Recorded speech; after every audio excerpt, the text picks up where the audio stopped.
കഴിഞ്ഞ വ്യാഴാഴ്ച നിങ്ങളിൽ ചിലരോട് ഞാൻ കാലയന്ത്രത്തിൻ്റെ തത്വങ്ങളെക്കുറിച്ച് പറയുകയും പണിപ്പുരയിൽ വെച്ച് അപൂർണമായ ആ യന്ത്രം നിങ്ങൾക്ക് കാണിച്ചു തരികയും ചെയ്തിരുന്നവല്ലോ.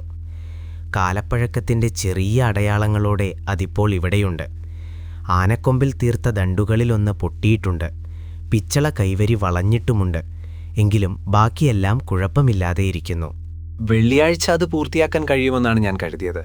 എന്നാൽ വെള്ളിയാഴ്ച കൂട്ടിയോജിപ്പിക്കൽ ഏതാണ്ട് കഴിയാറായപ്പോൾ നിക്കൽ ദണ്ടുകളിൽ ഒന്നിന് കൃത്യം 1 ഇഞ്ച് നീളം കുറവാണെന്ന് കണ്ടു. എനിക്കത് വീണ്ടും ഉണ്ടാക്കിയെടുക്കേണ്ടി വന്നു. അങ്ങനെ ഇന്ന് രാവിലെ വരെ അത് പൂർത്തിയായിരുന്നില്ല. ഇന്ന് രാവിലെ 10 മണിക്കാണ് ആദ്യത്തെ കാലയന്ത്രം അതിൻ്റെ യാത്ര തുടങ്ങിയത്. ഞാനതിലൊരു അവസാന മിനുക്കുപണി നടത്തി. സ്ക്രൂകളെല്ലാം ഒന്നുകൂടി പരിശോധിച്ചു. ക്വാർട്സ് ദണ്ടിൽ ഒരു തുള്ളി എണ്ണ കൂടി ഒഴിച്ച് സീറ്റിലിരുന്നു. തലയോട്ടിയിലേക്ക് തോക്ക് ചൂണ്ടി നിൽക്കുന്ന ആത്മഹത്യയ്ക്കൊരുങ്ങുന്ന ഒരാൾക്ക് അടുത്ത നിമിഷം എന്ത് സംഭവിക്കുമെന്നോർത്തുണ്ടാകുന്ന അതേ അത്ഭുതവും ഭയവുമാണ് എനിക്കപ്പോൾ അനുഭവപ്പെട്ടത്. ഒരു കൈകൊണ്ട് സ്റ്റാർട്ടിംഗ് ലിവറിലും മറുകൈകൊണ്ട് സ്റ്റോപ്പിംഗ് ലിവറിലും പിടുത്തമിട്ട് ഞാൻ ആദ്യത്തേത് അമർത്തി. തൊട്ടു പിന്നാലെ രണ്ടാമത്തേതും. തല കറങ്ങുന്നതുപോലെ എനിക്ക് തോന്നി. പിടിവിട്ട അഗാധതയിലേക്ക് വീഴുന്നതുപോലൊരു പേടി സ്വപ്നം. ചുറ്റും നോക്കിയപ്പോൾ ലബോറട്ടറി പഴയതുപോലെ തന്നെയിരിക്കുന്നു. എന്തെങ്കിലും സംഭവിച്ചോ? ഒരു നിമിഷം എൻ്റെ ബുദ്ധി എന്നെ കബളിപ്പിച്ചതാണെന്ന് ഞാൻ സംശയിച്ചു. പിന്നെ ഞാൻ ക്ലോക്കിലേക്ക് നോക്കി. ഒരു നിമിഷം മുൻപ് 10 മണി കഴിഞ്ഞ് നിമിഷങ്ങൾ മാത്രമേ ആയിട്ടുള്ളൂ എന്ന് തോന്നിയിരുന്നു. എന്നാൽ ഇപ്പോൾ സമയം 3:30 ഞാൻ ദീർഘമായൊന്ന് ശ്വാസമെടുത്ത് പല്ലുകൾ ഞെരുക്കി 2 കൈകൾ കൊണ്ടും സ്റ്റാർട്ടിംഗ് ലെവറിൽ മുറുകെ പിടിച്ച് വലിയൊരു ശബ്ദത്തോടെ യാത്ര തിരിച്ചു. ലബോറട്ടറി മങ്ങി ഇരുണ്ടുകൂടി. മിസ്സിസ് വാച്ചറ്റ് അകത്തേക്ക് വന്ന് എന്നെ കാണാതെ പൂന്തോട്ടവാതിലിന് നേരെ നടന്നു. ആ മുറി മുറിച്ചു കടക്കാൻ അവർക്ക് 1 മിനിറ്റോളം വന്നിട്ടുണ്ടാകാം. പക്ഷേ എന്നെ സംബന്ധിച്ചിടത്തോളം അവർ ഒരു റോക്കറ്റ് പോലെ മുറിയിലൂടെ പാഞ്ഞുപോയി. ഞാൻ ലിവർ അതിൻ്റെ ഏറ്റവും കൂടിയ വേഗതയിലേക്ക് നീക്കി. ഒരു വിളക്കണയ്ക്കുന്നതുപോലെ രാത്രി വന്നെത്തി. അടുത്ത നിമിഷം നാളെയായി. ലബോറട്ടറി മങ്ങി. കൂടുതൽ മങ്ങി അവ്യക്തമായി. നാളത്തെ രാത്രി കറുത്തിരുണ്ടുവന്നു. പിന്നെ വീണ്ടും പകൽ, വീണ്ടും രാത്രി, വീണ്ടും പകൽ, വേഗത്തിലും അതിവേഗത്തിലും.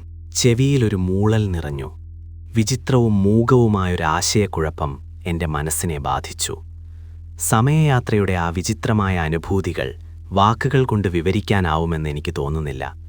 അതങ്ങേയറ്റം അരോചകമാണ്. നിയന്ത്രണം വിട്ട് തലകുത്തി മറയുന്നൊരു റൈഡിലിരിക്കുമ്പോഴുള്ള അതേ നിസ്സഹായാവസ്ഥ. ഏതോ വലിയൊരപകടം സംഭവിക്കാൻ പോകുന്നുവെന്ന് ഭയാനകമായ മുൻവിധി എനിക്കുണ്ടായി. വേഗത കൂടിയപ്പോൾ കറുത്ത ചിറകുകൾ വീശിയടിക്കുന്നതുപോലെ പകലിന് പിന്നാലെ രാത്രി പാഞ്ഞെത്തി. ലബോറട്ടറിയുടെ മങ്ങിയ രൂപം എന്നിൽ നിന്ന് അകന്നുപോകുന്നതായി തോന്നി.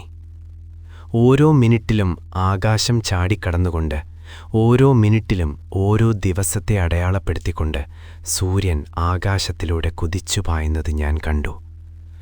ലബോറട്ടറി തകർന്നിട്ടുണ്ടാകുമെന്നും ഞാൻ തുറസായ സ്ഥലത്താണെന്നും ഞാൻ ഊഹിച്ചു.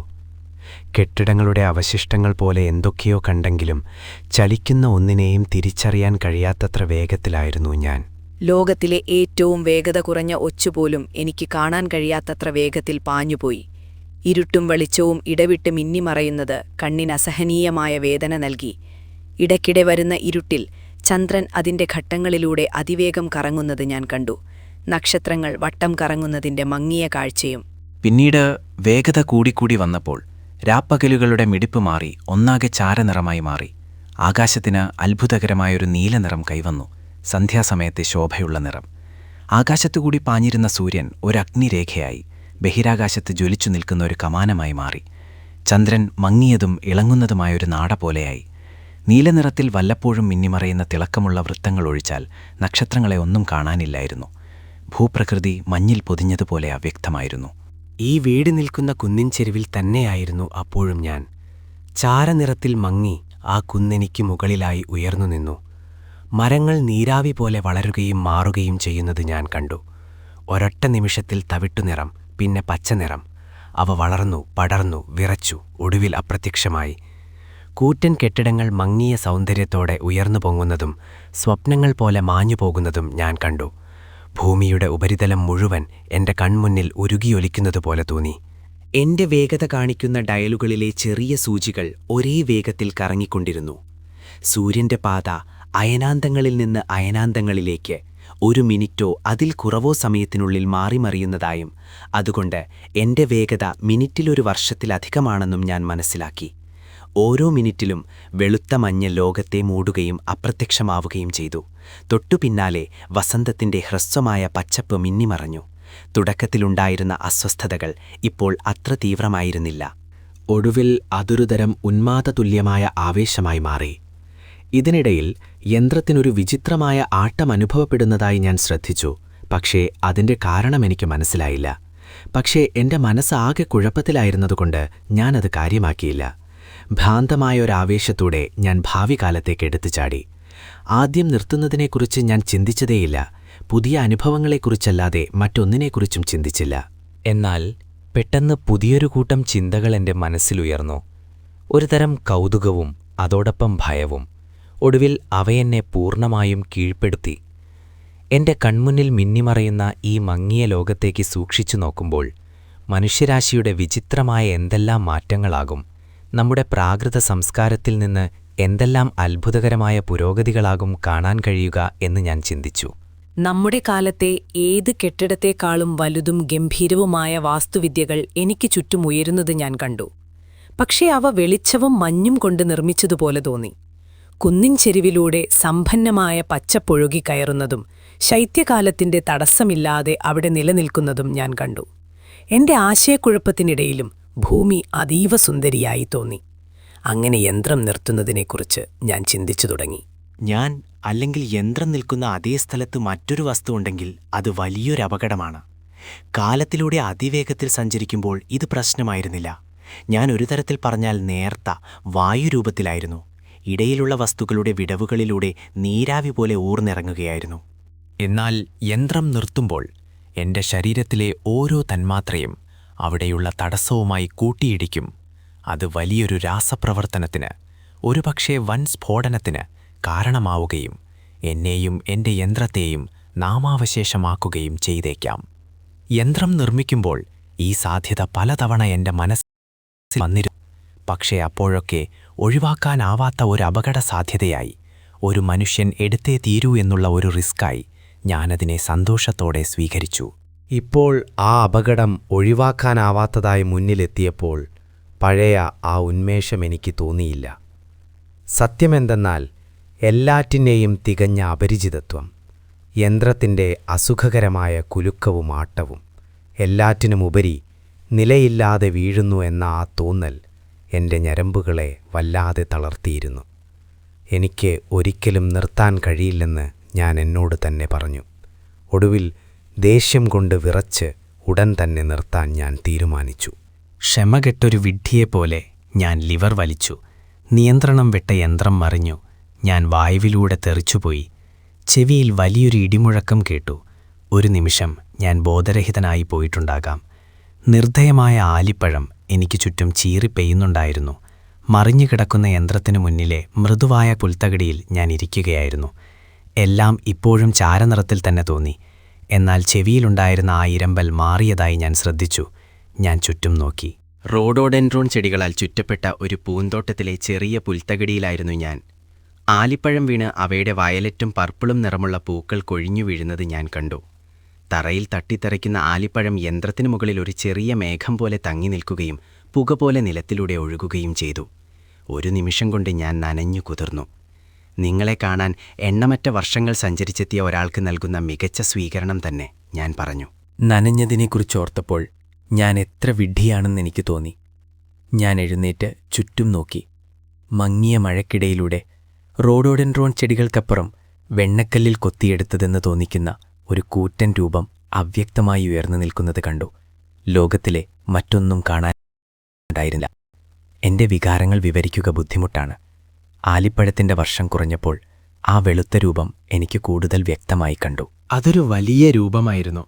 ഒരു സിൽവർ ബിർച്ച് മരം അതിൻ്റെ തോളിൽ സ്പർശിക്കുന്നുണ്ടായിരുന്നു.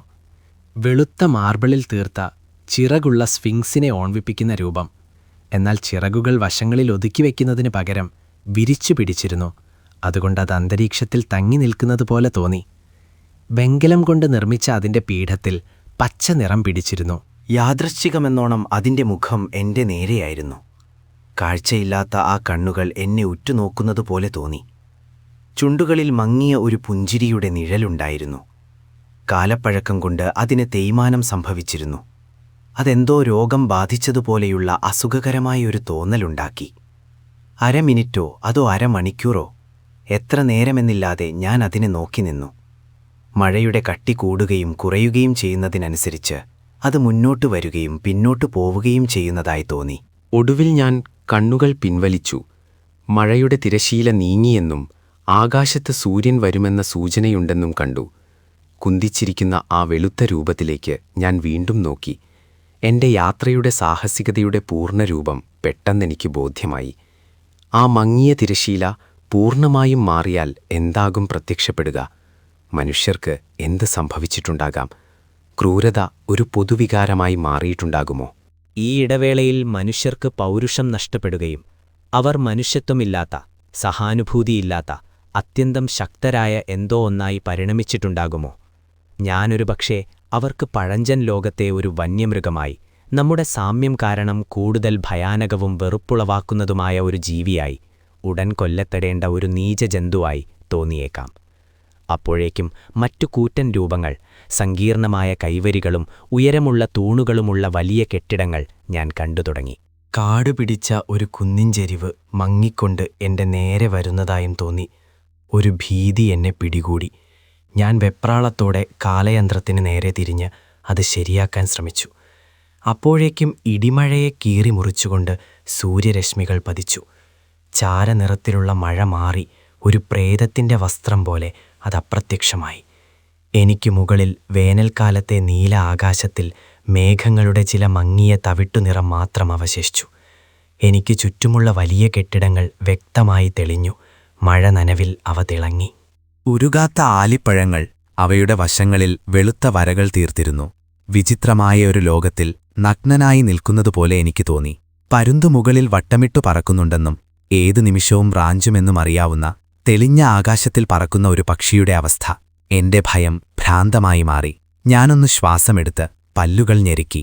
കൈകളും മുട്ടുകളും ഉപയോഗിച്ച് യന്ത്രവുമായി മൽപ്പിടുത്തം നടത്തി. എന്റെ തീവ്രമായ ശ്രമത്തിൽ അത് വഴങ്ങുകയും നിവർന്നുവരികയും ചെയ്തു. അതെൻ്റെ താടിയിൽ ശക്തമായിടിച്ചു. ഒരു കൈ സീറ്റിലും മറുകൈ ലിവറിലും വെച്ച് കിതച്ചുകൊണ്ട് വീണ്ടും കയറാൻ തയ്യാറായി ഞാൻ നിന്നു. എന്നാൽ പെട്ടെന്ന് രക്ഷപ്പെടാമെന്ന ആ തിരിച്ചറിവ് എൻ്റെ ധൈര്യം വീണ്ടെടുത്തു. ഞാൻ കൂടുതൽ കൗതുകത്തോടെ ഭയം കുറച്ച് വിദൂരഭാവിയുടെ ഈ ലോകത്തേക്ക് നോക്കി. അടുത്തുള്ള കെട്ടിടത്തിൻ്റെ മതിലിലെ വൃത്താകൃതിയിലുള്ള ഒരു ദ്വാരത്തിൽ മൃദുവായ പട്ടുടുപ്പുകൾ ധരിച്ച ഒരു കൂട്ടം രൂപങ്ങളെ ഞാൻ കണ്ടു. അവർ എന്നെ കണ്ടിരുന്നു. അവരുടെ മുഖം എൻ്റെ നേരെയായിരുന്നു. പിന്നെ ശബ്ദങ്ങൾ എന്നെ സമീപിക്കുന്നത് ഞാൻ കേട്ടു. വെളുത്ത സ്ഫിങ്സിന് സമീപമുള്ള കുറ്റിച്ചെടികൾക്കിടയിലൂടെ ആളുകൾ ഓടിവരുന്നുണ്ടായിരുന്നു. അവരിൽ ഒരാൾ ഞാൻ യന്ത്രവുമായി നിൽക്കുന്ന ചെറിയ പുൽത്തകിടിയിലേക്ക് നയിക്കുന്ന വഴിയിലൂടെ പുറത്തുവന്നു. ഏകദേശം 4 അടി മാത്രം പൊക്കമുള്ള മെലിഞ്ഞ ഒരു രൂപം. ധൂമ്രനിറത്തിലുള്ള കുപ്പായം ധരിച്ചിരുന്നു. അരയിലൊരു തോൽവാർ ചുറ്റിയിരുന്നു. ചെരുപ്പാണോ അതോ ബൂട്ട്സാണോ കാലിലുള്ളതെന്ന് എനിക്ക് വ്യക്തമായില്ല. മുട്ടുവരെ കാലുകൾ നഗ്നമായിരുന്നു. തലയിൽ ഒന്നും ധരിച്ചിരുന്നില്ല. അത് കണ്ടപ്പോഴാണ് അന്തരീക്ഷത്തിന് നല്ല ചൂടുണ്ടെന്ന് ഞാൻ ആദ്യമായി ശ്രദ്ധിച്ചത്. അതൊരു അതീവ സുന്ദരവും വശ്യവുമായ രൂപമായിരുന്നു. പക്ഷേ പറഞ്ഞറിയിക്കാനാവാത്ത വിധം ദുർബലമായിരുന്നു. ക്ഷയരോഗികളുടെ മുഖത്തുണ്ടാകാറുള്ള, നമ്മൾ കേട്ടുശീലിച്ച ആ വല്ലാത്ത ചുവപ്പുരാശി കലർന്ന സൗന്ദര്യത്തെ ഓർമ്മിപ്പിക്കുന്നതായിരുന്നു അവൻ്റെ മുഖം. അവനെ കണ്ടതോടെ എനിക്ക് പെട്ടെന്ന് ആത്മവിശ്വാസം തിരികെ ലഭിച്ചു. ഞാൻ യന്ത്രത്തിൽ നിന്നും